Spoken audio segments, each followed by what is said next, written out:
Chapter CI. Locusta. Valentine was alone.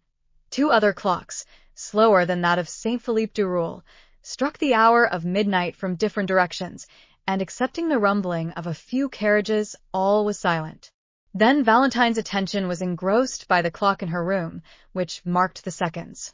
She began counting them, remarking that they were much slower than the beatings of her heart, and still she doubted. The inoffensive Valentine could not imagine that anyone should desire her death. Why should they? To what end? What had she done to excite the malice of an enemy? There was no fear of her falling asleep. One terrible idea pressed upon her mind, that someone existed in the world who had attempted to assassinate her and who was about to endeavor to do so again. Supposing this person, wearied at the inefficacy of the poison, should, as Monte Cristo intimated, have recourse to steel. What if the Count should have no time to run to her rescue? What if her last moments were approaching, and she should never again see Morel? When this terrible chain of ideas presented itself, Valentine was nearly persuaded to ring the bell and call for help. But through the door she fancied she saw the luminous eye of the Count, that eye which lived in her memory, and the recollection overwhelmed her with so much shame that she asked herself whether any amount of gratitude could ever repay his adventurous and devoted friendship. 20 minutes, 20 tedious minutes, passed thus, then 10 more, and at last the clock struck the half-hour. Just then the sound of fingernails slightly grating against the door of the library informed Valentine that the Count was still watching, and recommended her to do the same. At the same time, on the opposite side, that is towards Edward's room, Valentine fancied that she heard the creaking of the floor. She listened attentively, holding her breath till she was nearly suffocated. The lock turned, and the door slowly opened. Valentine had raised herself upon her elbow, and had scarcely time to throw herself down on the bed and shade her eyes with her arm. Then, trembling, agitated, and her heart beating with indescribable terror, she awaited the event. Someone approached the bed and drew back the curtains. Valentine summoned every effort and breathed with that regular respiration which announces tranquil sleep. "Valentine," said a low voice. The girl shuddered to the heart, but did not reply. "Valentine," repeated the same voice, still silent. Valentine had promised not to wake. Then everything was still, excepting that Valentine heard the almost noiseless sound of some liquid being poured into the glass she had just emptied. Then she ventured to open her eyelids and glance over her extended arm. She saw a woman in a white dressing gown pouring a liquor from a phial into her glass. During this short time Valentine must have held her breath, or moved in some slight degree, for the woman, disturbed, stopped and leaned over the bed, in order the better to ascertain whether Valentine slept. It was Madame de Villefort. On recognizing her stepmother, Valentine could not repress a shudder, which caused a vibration in the bed. Madame de Villefort instantly stepped back close to the wall, and there, shaded by the bed curtains, she silently and attentively watched the slightest movement of Valentine. The latter recollected the terrible caution of Monte Cristo. She fancied that the hand not holding the phial clasped a long, sharp knife. Then, collecting all her remaining strength, she forced herself to close her eyes. But this simple operation upon the most delicate organs of our frame, generally so easy to accomplish, became almost impossible at this moment. So much did curiosity struggle to retain the eyelid open and learn the truth.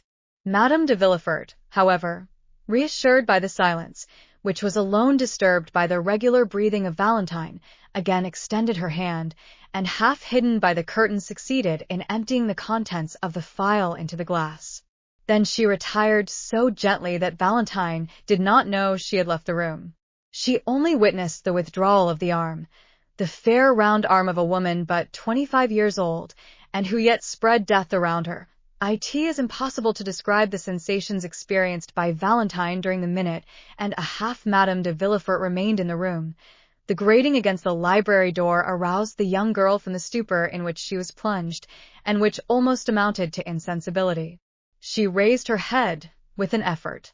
The noiseless door again turned on its hinges, and the Count of Monte Cristo reappeared. "Well," said he, "do you still doubt?" "Oh," murmured the young girl. "Have you seen?" "Alas, Did you recognize? Valentine groaned. Oh, yes, she said. I saw, but I cannot believe. Would you rather die, then, and cause Maximilian's death? Oh, repeated the young girl, almost bewildered. Can I not leave the house? Can I not escape? Valentine, the hand which now threatens you will pursue you everywhere. Your servants will be seduced with gold, and death will be offered to you disguised in every shape. You will find it in the water you drink from the spring, in the fruit you pluck from the tree. But did you not say that my kind grandfather's precaution had neutralized the poison? Yes, but not against a strong dose. The poison will be changed and the quantity increased. He took the glass and raised it to his lips. It is already done, he said. Brucine is no longer employed, but a simple narcotic.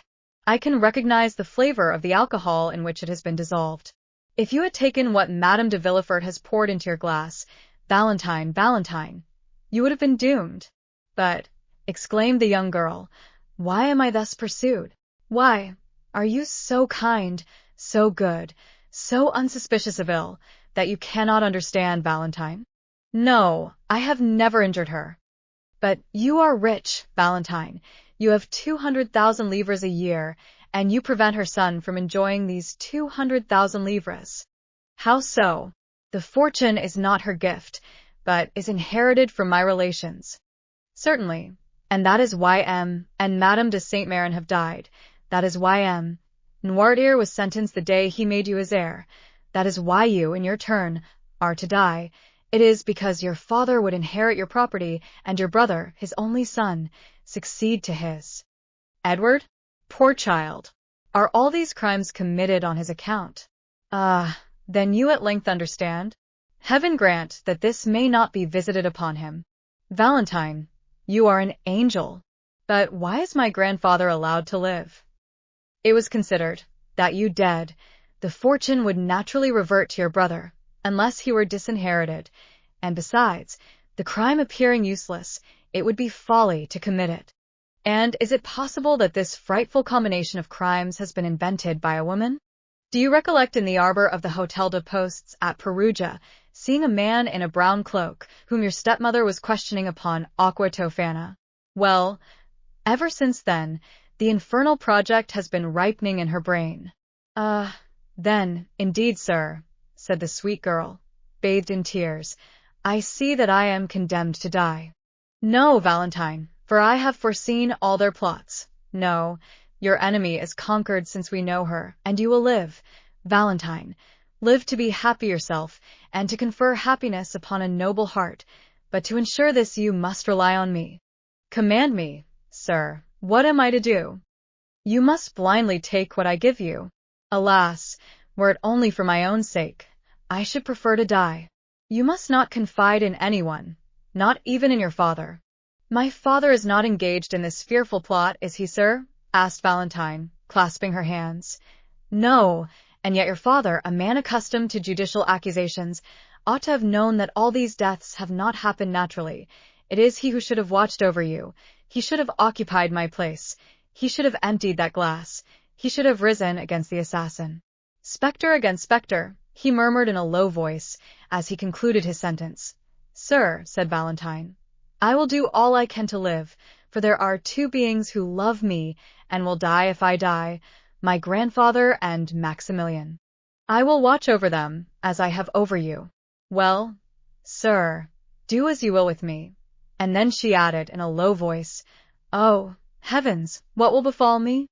Whatever may happen, Valentine, do not be alarmed. Though you suffer, though you lose sight, hearing, consciousness, fear nothing. Though you should awake and be ignorant where you are, still do not fear. Even though you should find yourself in a sepulchral vault or coffin. Reassure yourself, then, and say to yourself, At this moment, a friend, a father, who lives for my happiness and that of Maximilian, watches over me. Alas, alas, what a fearful extremity! Valentine, would you rather denounce your stepmother? I would rather die 100 times. Oh, yes, die. No, you will not die, but will you promise me, whatever happens, that you will not complain but hope? I will think of Maximilian. You are my own darling child, Valentine. I alone can save you, and I will. Valentine, in the extremity of her terror, joined her hands, for she felt that the moment had arrived to ask for courage, and began to pray, and while uttering little more than incoherent words, she forgot that her white shoulders had no other covering than her long hair, and that the pulsations of her heart could be seen through the lace of her nightdress. Monte Cristo gently laid his hand on the young girl's arm, drew the velvet coverlet close to her throat, and said with a paternal smile, "My child, believe in my devotion to you, as you believe in the goodness of Providence and the love of Maximilian." Valentine gave him a look full of gratitude, and remained as docile as a child. Then he drew from his waistcoat pocket the little emerald box, raised the golden lid, and took from it a pastille about the size of a pea, which he placed in her hand. She took it, and looked attentively on the Count. There was an expression on the face of her intrepid protector which commanded her veneration. She evidently interrogated him by her look. "Yes," said he. Valentine carried the pastille to her mouth and swallowed it. "And now, my dear child, adieu for the present. I will try and gain a little sleep, for you are saved." "Go," said Valentine. "Whatever happens, I promise you not to fear." Monte Cristo for some time kept his eyes fixed on the young girl, who gradually fell asleep, yielding to the effects of the narcotic the Count had given her. Then he took the glass, emptied 3 parts of the contents in the fireplace, that it might be supposed Valentine had taken it, and replaced it on the table. Then he disappeared, after throwing a farewell glance on Valentine, who slept with the confidence and innocence of an angel at the feet of the Lord.